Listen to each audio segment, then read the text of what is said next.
अस्सलामु अलैकुम वरहमतुल्लाह। मेरे अज़ीज़ तलबा व तालिबात, शुरू अल्लाह तबारक व तआला के नाम से जो तमाम जहानों का खालिक और मालिक है, और हर तरह का दरूद जनाब रसूल अकरम सल्लल्लाहु अलैहि वसल्लम पर, जिनकी शब व रोज़ मेहनत से आज दीन हमारी ज़िंदगियों का हिस्सा है। मैं आपका इंस्ट्रक्टर डॉक्टर मोहम्मद हसनैन आपकी खिदमत में हाज़िर हूँ। आज हम हदीस के हवाले से जो मौज़ू गुफ्तगू करने जा रहे हैं वो हदीस का मफ़हूम है। हदीस किसको कहते हैं? हदीस के लुग़वी मायने और मफ़हूम क्या हैं? लुग़वी एतबार से हदीस लुग़त के लिहाज से हर किस्म के कलाम को कहा जाता है, चाहे ये कलाम थोड़ा हो या ज़्यादा। जिस तरह सूरतुल नहल के अंदर इरशाद खुदाबंदी है, वमन अस्दक़ु मिनल्लाहि हदीसन, और अल्लाह से ज़्यादा अपनी बात में कौन सच्चा है। लेकिन इस्तिलाही लिहाज से हदीस के मायने और मफ़हूम कुछ और है। तो हदीस के जब लुग़वी मायने हम बयान करेंगे तो इससे मुराद ये है कि लुग़त की कुतब से हदीस के मायने और मफ़हूम क्या हैं। तो जब हम लुग़त की किताबों में देखेंगे तो इसके मायने हैं हर किस्म का कलाम, चाहे थोड़ा हो या ज़्यादा। हदीस के मायने नई चीज़ के भी हैं, इस लिहाज से ये कदीम की ज़िद हैं। कदीम पुरानी चीज़ को कहते हैं, हदीस नई चीज़ को कहते हैं। मसलन असरुल हदीस के मानी है नई चीज़, नया दौर, नई बात। इस्तिलाही मफ़हूम के एतबार से हदीस चंद अनासर पर मुश्तमिल है। जनाब रसूलुल्लाह सल्लल्लाहु अलैहि वसल्लम के अक़वाल, जनाब रसूलुल्लाह सल्लल्लाहु अलैहि वसल्लम के आफ़ाल, जनाब रसूलुल्लाह सल्लल्लाहु अलैहि वसल्लम के अहवाल। जिस कलाम का ताल्लुक मदरजा बाला तीनों चीज़ों से हो, मसलन अक़वाल, अफ़ाल, अहवाल में से किसी भी एक के साथ हो, वो उलमा हदीस के नज़दीक हदीस कहलाती है। इल्मुल हदीस एक बुनियादी इल्म है जिसको इल्म असूल हदीस भी कहा जाता है। तो मुख्तसर तौर पर हदीस के लुग़वी मानी हर किस्म के कलाम को कहा जाता है, नई बात को कहा जाता है, कदीम की ज़िद हैं। असरुल हदीस के मानी हैं नई चीज़ के। इस्तिलाही मानी में रसूलुल्लाह सल्लल्लाहु अलैहि वसल्लम के कौल को, फ़ेल को और तकरीर को, जिसको अहवाल भी कहा जाता है शरीयत इस्लामिया और लुग़त की ज़ुबान के अंदर अहवाल कहा जाता है। तो कौल जो रसूल सल्लल्लाहु अलैहि वसल्लम ने कहा हो, अफ़ाल जो रसूल सल्लल्लाहु अलैहि वसल्लम ने कर दिखाए हो, अहवाल एक मख़सूस टर्म है हदीस की, इल्मुल हदीस की, जिसके अंदर कहा जाता है कि रसूलुल्लाह सल्लल्लाहु अलैहि वसल्लम के सामने कोई काम किया हो और आपके सामने जो काम किया जा रहा है उस काम के मुतल्लिक आपको इल्म भी हो, आपके इल्म में होना ज़रूरी है, उसको तक़रीर कहा जाता है। और उस तकरीर पर आपकी ख़ामोशी इस बात की दलील है, आपका सकूत इस बात की दलील है कि वो काम दुरुस्त होगा। इसको हदीस की तीसरी किस्म कहा जाता है। इस लिहाज से बुनियादी तौर पर हदीस की तीन किस्में बनेगी: कौली हदीस, फ़ेली हदीस और तकरीरी हदीस। इस लिहाज से हदीस की तीन किस्में हुई। इस लिहाज हदीस आपके कोर्स के अंदर 20 मुंतहिब अहादीस का मुताला भी मौजूद है। तो हदीस का तारुफ जिस तरह मैंने अर्ज़ की, कौल, फ़ेल और अहवाल को हदीस कहा जाता है। ये हदीस की इक़साम है, लेकिन हदीस के हिस्सों की इक़साम दो हैं। हदीस दो चीज़ों से मिलकर बनती हैं, एक को सनद हदीस कहा जाता है और दूसरे को मतन हदीस कहा जाता है। जब हम सनद हदीस की बात करेंगे कि सनद हदीस किसको कहा जाता है या सनद हदीस की तारीफ़ क्या है, तो सनद हदीस की तारीफ़ उलमा मुहद्दिसीन ने ये की है कि जो लोग हदीस को रवायत कहते हैं, इन रवायत करने वाले के सिलसिले को सनद कहा जाता है, और मतन हदीस के रवायत करने वालों के सिलसिले के ख़त्म होने के बाद जहाँ से हदीस का असल मतन मज़मून शुरू होता है, इसको मतन हदीस कहा जाता है। मसलन आपके सामने एक हदीस है, अन उस्मान बिन अफ़्फ़ान रज़ी अल्लाहु तआला अन्हु क़ाला अन नबी सल्लल्लाहु अलैहि वसल्लम क़ाला, इसको संत कहा जाता है। ये हज़रत उस्मान के संत के सिलसिले से होकर हम तक पहुँची हैं। और मतन यकीनी तौर पर रसूल सल्लल्लाहु अलैहि वसल्लम की बात को कहा जाता है, खैरुकुम मन तअल्लमल कुरआन व अल्लमहु, तुम में से सबसे बेहतरीन खैर सुपरलेटिव डिग्री है कि सबसे बेहतरीन तुम में से वो हैं जो कुरान करीम सीखता है और सिखाता है। तो 20 मुंतखब अहादीस के मुताले से पहले ये बात खूब अच्छी तरह जहन में रखने के काबिल है कि हदीस के बुनियादी तौर पर दो हिस्से हैं। एक को संते हदीस कहा जाता है, एक को मतन हदीस कहा जाता है। संते हदीस को सिलसिला हदीस कहा जाता है और मतन हदीस को रसूलुल्लाह के बात या कौल को कहा जाता है, यानी कि असल मज़मून नफ्स मज़मून को भी मतन हदीस कहा जाता है। तो इसलिए 20 अहादीस से पहले इन चीज़ों के बारे में जानना भी बेहद ज़रूरी है। आगे जो हैं वो हदीस के तारफ़ अहवाल हैं, हदीस के लुग़वी मानी है जिस पे हम पहले बात कर चुके हैं। उसके बाद हदीस नंबर 1 है अन उस्मान बिन अफ़्फ़ान अन्न नबी सल्लल्लाहु तआला अलैहि वसल्लम क़ाल खैरुकुम मन तअल्लमल कुरआन व अल्लमहु। हज़रत उस्मान बिन अफ़्फ़ान रज़ी अल्लाह तआला अन्हु से रवायत है कि नबी करीम सल्लल्लाहु अलैहि वसल्लम ने फरमाया तुम में से बेहतरीन शख्स वो हैं जो कुरान करीम सीखता और सिखाता है। इसको इमाम बुखारी रहमतुल्लाह तआला ने नकल की है। ये हदीस सही बुखारी के अंदर नकल की है। अगर हम इसके अल्फाज के लुग़वी मानी पर गौर करें तो क़ाल का मतलब है कहा, अन मैंने से, उस्मान मैंने उस्मान बिन अफ़ान अफ़ान के बेटे, अन मैंने से नबी मैंने नबी सल्लल्लाहु अलैहि वसल्लम है, क़ाल कहा खैर बेहतरीन, कुम तुम में से, मिन मैंने से, तअल्लम सीखे, जानना सीखना, अल कुरान कुरान को, वामन और अल्लमहु और लोगों को सिखाए। तुम में से बेहतरीन शख्स वो हैं जो कुरान करीम सीखता और सिखाता है। इसकी अजीज़ तलबा तलबात सबसे बड़ी वजह यह है कि कुरान करीम एक जामिया किताब है, यानी कि इस वक्त दुनिया में और क़यामत तक के लिए दुनिया में जितने भी आलूम व फ़नून मुतारफ़ करवाए जाएंगे उसका बानी, उसका माखिज़, उसका मंबा खुद कुरान करीम है। मैं मिसाल के तौर पर चंद आलूम की तरफ आपकी निशानदही करवाना चाहता हूँ जिसकी इब्तदा खुद कुरान करीम में रखी है।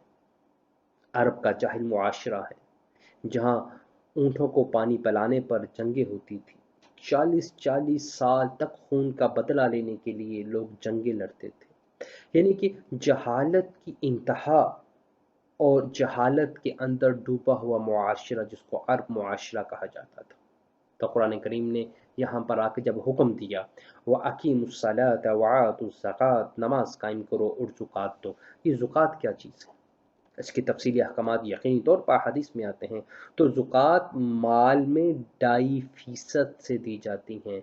कुरान करीम ने सबसे पहले 2.5% जिसको परसेंटेज का फार्मूला कहा जाता है, इल्मुल रियाज़ियात की बुनियाद रखी जा रही है। इल्मुल रियाज़ियात के बारे में फरमाया जा रहा है कि ये भी कोई इल्म है, इसके बारे में भी गौर व फिक्र करना चाहिए। जब हम सूरत यासीन का मुताला करते हैं तो कुरान करीम कह रहा है कि सूरज का अपना दायरा है, चाँद का अपना दायरा है, ये अपने दायरे में गर्दिश कर रहे हैं। तो ये इल्मुल फल्कियात की बुनियाद रखी जा रही है। कुरान करीम सूरत अल इमरान में कह रहा है कि वही खुदा है जिसने तुम्हारी माँ के बतनों में तुम्हारी शक्लें बनाई हैं। मेडिकल साइंसिस की बुनियाद रखी जा रही है। इसलिए कुरान करीम का अब जब मुताला किया जाएगा तो कुरान करीम बुनियादी तौर पर ख़ुद तमाम आलूम की माँ है, जिसको उम्मुल आलूम कहा जाता है। वो ख़ुद कुरान करीम में जामिया किताब है। लोगों के ज़िंदगियों के बारे में, मामलात के बारे में, आखिरत के बारे में गुफ्तगू करने वाली जामिया किताब कुरान करीम है। इसलिए फरमाया का जो कुरान करीम सीखता और सिखाता है वो दुनिया में सबसे बेहतरीन है। कौमों के रुजू ज़वाल के बारे में यहाँ पे कुरान करीम का एक बहुत बड़ा हिस्सा कससुल कुरान के ऊपर मुश्तमिल है। ये पहले लोगों के वाक़यात बताता है और मिस्ताक और तालीम जो है मौजूदा लोगों को देते हैं। अगर हम कुरान करीम के सब्जेक्ट पर बात करें कि कुरान करीम का सब्जेक्ट क्या है, वो यकीनी तौर पर इंसान है।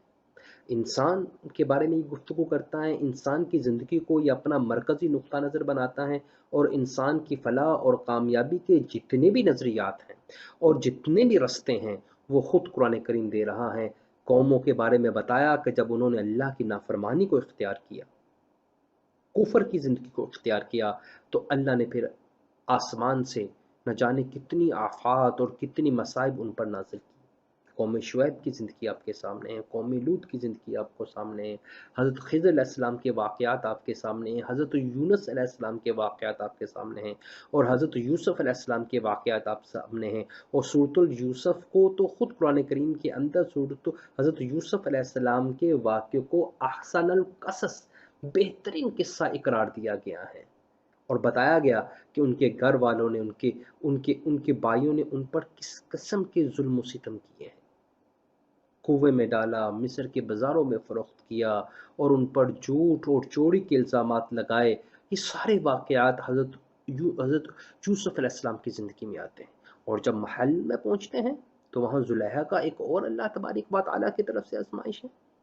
लेकिन वो सारी चीज़ों पर कुरान करीम तबसरा कर कर ये कह रहा है कि जो नेकी की ज़िंदगी को इख्तियार करता है तो अल्लाह तबारक व तआला उसको तन्हा नहीं छोड़ते। फिर अल्लाह तबारक व तआला ने यूसुफ़ अलैहिस्सलाम को, आप ज़रा गौर कीजिए, एक ऐसे बच्चे की ज़िंदगी जिसको बचपन में कुएं में गिरा दिया गया हो, और थोड़ा बड़ा हुआ, जवानी लड़कपन की उम्र में आया तो उसे मार्केट में फ़रोख्त करने के लिए लेके जाया गया हो, और फिर मिस्र के अंदर उन पर इल्ज़ाम लगाकर 7 साल की जेल हुई हो। अब मुझे बताएं कि ऐसे नौजवान का मुस्तकबिल क्या हो सकता है। यानी कि दुनिया के जितने भी ज़मीनी हक़ाइक़ हैं वो हमें इस चीज़ का पैगाम दे रहे हैं कि इस शख्स का मुस्तकबिल ठीक नहीं हो सकता। लेकिन अल्लाह वादा फरमा रहे हैं कि जो लोग अपनी ज़िंदगियों में नेकी और तक़वे को अहमियत देते हैं और बुनियाद बनाते हैं तो अल्लाह उनका मददगार होता है, अल्लाह उनका सरपरस्त होता है।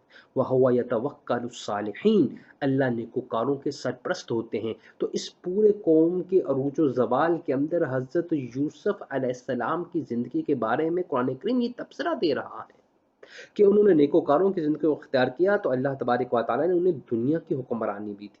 और वही भाई जो आप पर ज़ुल्म सितम करते थे, एक वक्त आया जब आपसे इमदाद मांगने के लिए आ रहे हैं और कह रहे हैं कि हमारे घर की हालत बहुत ख़राब है, आप हम पर सदका ही कर दीजिए। इन्नल्लाह यजज़िल मुतसद्दिक़ीन, अल्लाह सदका करने वालों को पसंद करता है, जज़ा देता है। इनकी इतनी बुरी हालत, यानी कि जिन्होंने आप पर जुल्म और ज़्यादती की तो उनको आप कह रहे हैं ला यसरब अलैकुमुल यौम, आज तुम पर कोई गुनाह नहीं है, तुम पर कोई कुफ़ारा नहीं है, तुम पे कोई बदला नहीं लिया जाएगा। तो इसलिए ये एक ज़िंदा जवीद किताब है। ये इंसान को गौर व फ़िक्र की दावत देती हैं, इमेजिनेशन की दावत देती हैं। आओ ज़मीन पर, अपने नफ्स पर, अपने कायनात पर, तस्ख़ीर कायनात पर, ज़मीन पर चलो फिरो, गौर व फ़िक्र करो, ताकि तुम्हें पता चला जाए कि तुमसे पहले आने वाले लोगों ने जब इनकार किया तो अल्लाह तबारक व तआला ने उनकी हालत क्या की। और ये एक आफाकी किताब है, यानी कि रहती दुनिया तक के लोगों के जितने भी मामलात हैं, जितने भी मसाइल हैं, जितने भी ज़ुर्रियात ज़िंदगी हैं, उन सब का हल इस कुरान करीम के अंदर दिया गया है। यही तो वजह है कि जनाब रसूलुल्लाह सल्लल्लाहु अलैहि वसल्लम ने फरमाया है, खैरुकुम मन तअल्लमल कुरआन व अल्लमहु। इस लिहाज से ये हदीस हमारे लिए बड़ी रहनुमाई का ज़रिया है, और इमाम नबवी की किताब अराबीन नबवी के अंदर भी इसको नकल किया गया है। तो ये एक आफाकी किताब है, तमाम मसाइल का हल है, ज़िंदगी के तमाम शोबाजात के बारे में ज़िंदगी की तमाम रहनुमाई देती हैं। और फिर इंसान की सिर्फ दुनिया की ज़िंदगी तक इसके अंदर मालूमात नहीं है, बल्कि ये दुनिया के जाने के बाद भी इंसान की ज़िंदगी के मुतालिक गुफ्तगू करती हैं, इंसान की ज़िंदगी के बारे में बताती हैं कि हमारे मरने के बाद हमसे कैसे हालात पेश आने वाले हैं। इकबाल ने कहा था ना कि जब तक हमने इस कुरान करीम पर अमल किया तो हम मुअज़्ज़ज़ थे, और ज़लील क्यों हुए हैं? जब से हमने इसको तारक कुरान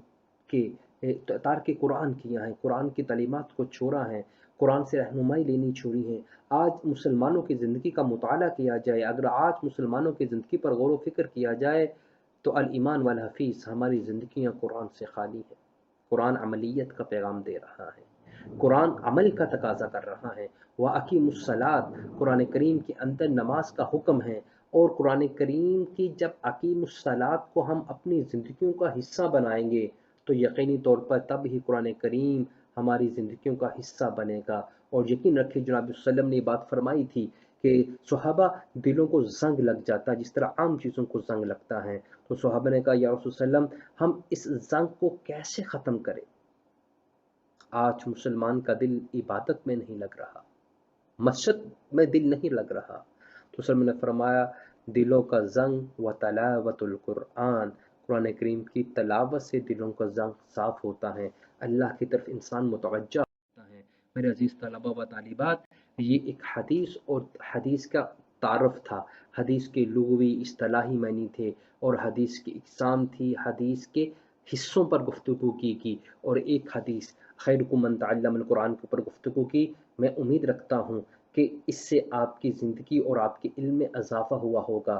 اگر اس لیکچر کے بارے میں کوئی معلومات ہو تو میں آپ کی خدمت میں حاضر ہوں۔ آپ کے کو ٹیچر کے علاوہ میں بھی آپ کی رہنمائی کے لیے حاضر ہوں۔ میرا ٹیلی فون، میرا ای میل ایڈریس آپ کے سامنے ہے۔ اس امید کے ساتھ آپ سے اجازت چاہتا ہوں کہ اللہ تبارک و تعالی رمضان کے عبادتوں کو اپنی بارگاہ میں شرف قبولیت عطا فرمائے، اور ہمیں اس حدیث اور حدیث کے مطالعے سے ہمارے گھروں میں، ہماری زندگیوں میں خیر و برکت کے فیصلے فرما دے۔ اللہ تبارک و تعالی ہم سب کا حامی و ناصر ہو۔ والسلام علیکم ورحمۃ اللہ۔